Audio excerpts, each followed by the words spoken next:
Halo traders, Assalamualaikum warahmatullahi wabarakatuh dan selamat siang buat teman-teman semua. Kembali lagi ke channel seputar Forex bersama saya Rizky Rosadi. Hari ini hari Rabu tanggal 2 Februari 2022. Kembali kita akan bahas analisa dan pasangan mata uang yang akan kita analisa yaitu New Zealand Dollar versus US Dollar atau disingkat NZD USD. Namun sebelum lanjut, jangan lupa klik subscribe dan nyalakan lonceng notifikasinya agar tidak ketinggalan konten-konten terbaru dari kami. Oke, kita langsung masuk kan. Saya pertama-tama kita lihat dulu secara ininya ya, strukturnya ya. Ini trennya tren turun, high, low, lower high, lower low, dan ini kita bisa ngelihat walaupun targetnya sebenarnya kita nggak pantul jauh sih. Ini masih ada supply lagi di sini di sekitar 168. Tapi setidaknya kalau dia bisa pantul di sini dua candle turun ya lumayan lah, kita bisa dapat masuk di candle keduanya kan di time frame H4. Jadi saya melihat sini ada peluang besar harga akan reject di sini di 671, 0.671 resisten sini. Dan secara garis besar sih ini sebenarnya mau naik sih ya. Teman-teman bisa lihat sih ini harganya ini mau naik. Ini higher high. Ini setelah dia tren turun ini higher high. Ini mau naik. Cuma kan kita nggak bisa patokan karena ini monthly weekly gitu. Bisa jadi turun sampai ke 64. Karena kita bisa manfaatkan di time frame daily-nya. Ini bisa turun.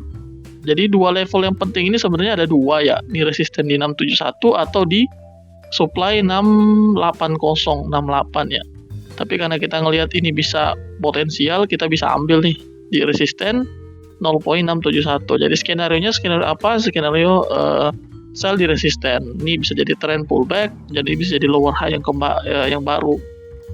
Tapi kita akan lihat bagaimana reaksi dari harga di sini nih, di sekitar resisten ini. Kalau ada terbentuk resistance daily yang valid, yaitu salah satu dari dua pola candlestick. Mana nih? Salah satu dari dua pola candlestick, yaitu bearish engulfing atau pin bar dengan shadow atas panjang, maka kita akan pertimbangkan besoknya untuk nge-sell. Jadi kita nggak bisa entry kalau cuma kena saja, nggak. Kita entry kalau harganya membentuk resistance daily yang valid, yaitu bearish engulfing atau pin bar dan shadow atas panjang.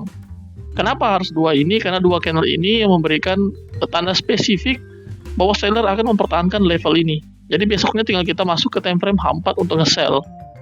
Nah, coba kita buka time frame H4-nya. Oke, ini saya coba ini sedikit. Oke. Nah, ini kan harga naik ya, ini bikin gelombang. Tuh, low, high, higher low, bisa higher high, bisa bikin higher low lagi, bisa higher high. Kita nggak tahu nih gelombang seperti apa naiknya, tapi kalau dia bentuk bearish engulfing, ini bisa bikin lower low, bisa bikin double bottom, atau bisa bikin higher low.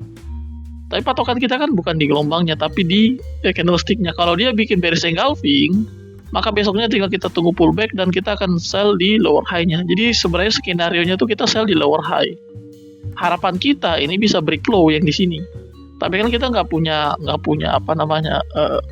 Kalau skema ini digunakan sampai ke low sini, ini kemungkinan besar nggak sampai kena. Karena biasanya sih harga bisa naik lagi. Tapi kalau kita masuk ke time frame H4, ini saya coba tulis skenario-nya ya. Ini resistance daily yang valid dulu. Ini dua pola candlestick, baru kita lihat di konfirmasi H4. Bearish. Oke, ini tiga pola candlestick. Jadi dua langkah. Kita lihat reaksinya, daily dulu. Kalau daily clear, baru kita masuk H4. Dia pullback, kita sell di lower high. Dan ini kita harapkan ini jadi lower high di time frame daily-nya ya, bukan cuma di H4-nya. Dan ini adalah resisten 0.6710. Jadi kalau ditanya skenario apa, ini skenario sell di supply. Dan kita nunggu harga pullback-nya dulu sampai ke resisten.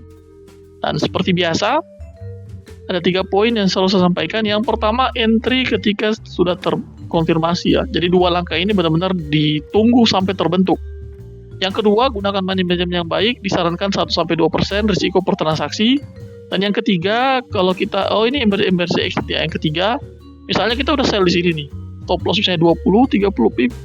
TP1, 1/1, TP2, 1/2. Nah, kita bisa tahan sell-nya. Karena ini biasanya idealnya ya. Idealnya ini harga kena TP1 dan TP2 paling lama 2 hari. Paling lama. Kalau ini duanya ini sudah clear, ini paling lama 2 hari.